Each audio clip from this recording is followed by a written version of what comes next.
Chapter 30. I read somewhere, once, that crying defies scientific explanation. Tears are only meant to lubricate the eyes. There's no real reason for tear glands to overproduce tears at the behest of emotion. I think we cry to release the animal parts of us without losing our humanity. Because inside me is a beast that snarls and growls and strains toward freedom, toward Tobias, and above all, toward life. And as hard as I try, I cannot kill it. So I sob into my hands instead. Left, right, right. Left, right, left. Right, right. Our turns in order, from our point of origin, my cell, to our destination. It is a new room. In it is a partially reclined chair, like a dentist's chair. In one corner is a screen and a desk.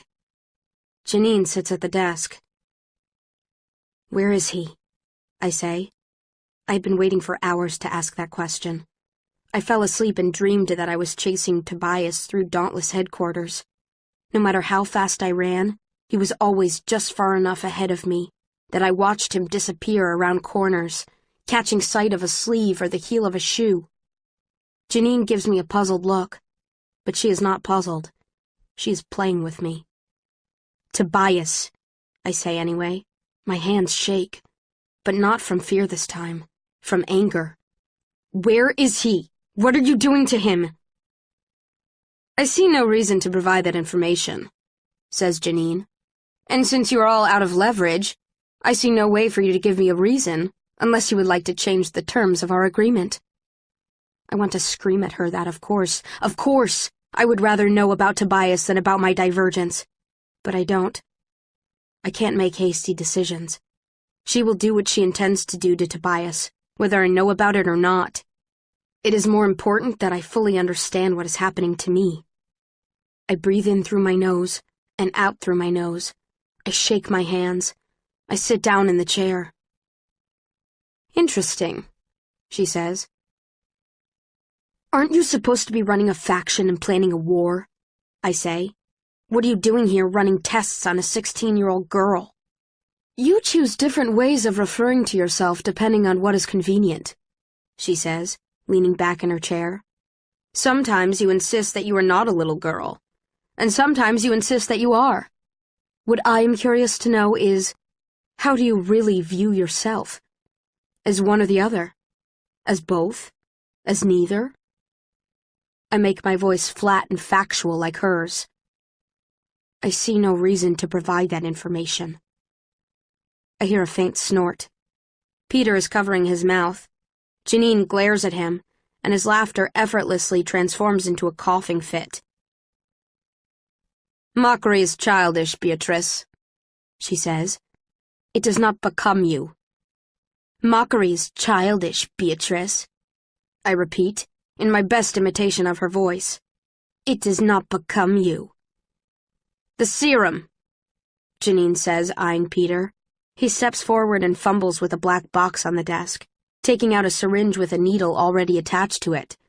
Peter starts toward me and I hold out my hand. "Allow me," I say. He looks at Janine for permission and she says, "All right then." He hands me the syringe and I shove the needle into the side of my neck, pressing down on the plunger. Janine jabs one of the buttons with her finger, and everything goes dark. My mother stands in the aisle with her arms stretched above her head so she can hold the bar. Her face is turned not toward the people sitting around me, but toward the city we pass as the bus lurches forward. I see wrinkles in her forehead and around her mouth when she frowns. "What is it?" I ask her. "There is so much to be done," she says with a small gesture toward the bus windows. "And so few of us left to do it." It is clear what she's referring to. Beyond the bus is rubble, as far as I can see. Across the street, a building lies in ruins. Fragments of glass litter the alleyways. I wonder what caused so much destruction. "Where are we going?" I say. She smiles at me, and I see different wrinkles than before, at the corners of her eyes. We're going to erudite headquarters. I frown. Most of my life has been spent avoiding erudite headquarters. My father used to say that he didn't even like to breathe the air in there. Why are we going there? They're going to help us. Why do I feel a pang in my stomach when I think of my father? I picture his face, weathered by a lifetime of frustration with the world around him, and his hair, kept short by abnegation's standard practice, and feel the same kind of pain in my stomach that I got when I have not eaten in too long. A hollow pain. Did something happen to Dad? I say. She shakes her head. Why would you ask that? I don't know. I don't feel the pain when I look at my mother. But I do feel like every second we spend standing these inches apart is one that I must impress upon my mind until my entire memory conforms to its shape. But if she is not permanent, what is she? The bus stops, and the doors creak open. My mother starts down the aisle and I follow her.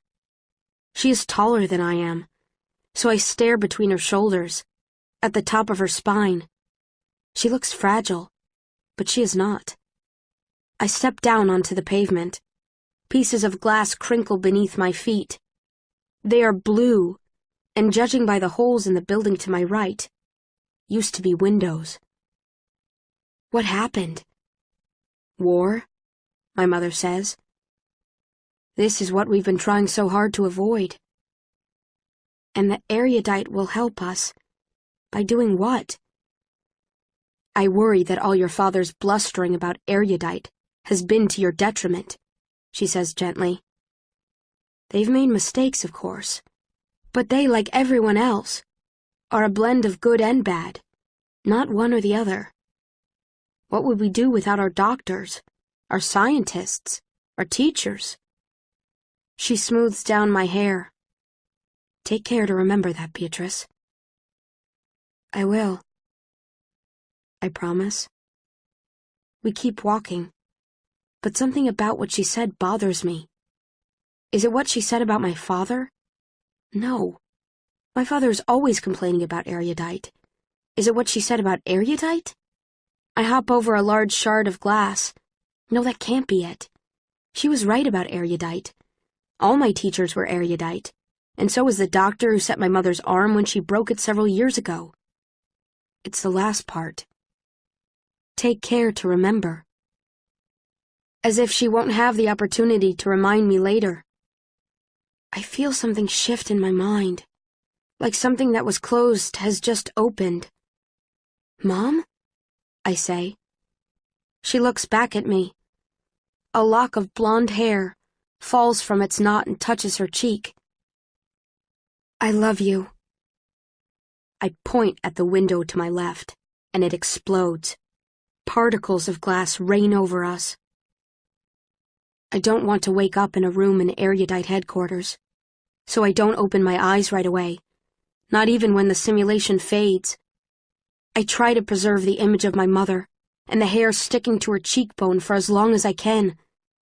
But when all I see is the redness of my own eyelids, I open them. You'll have to do better than that, I say to Janine. She says, that was only the beginning.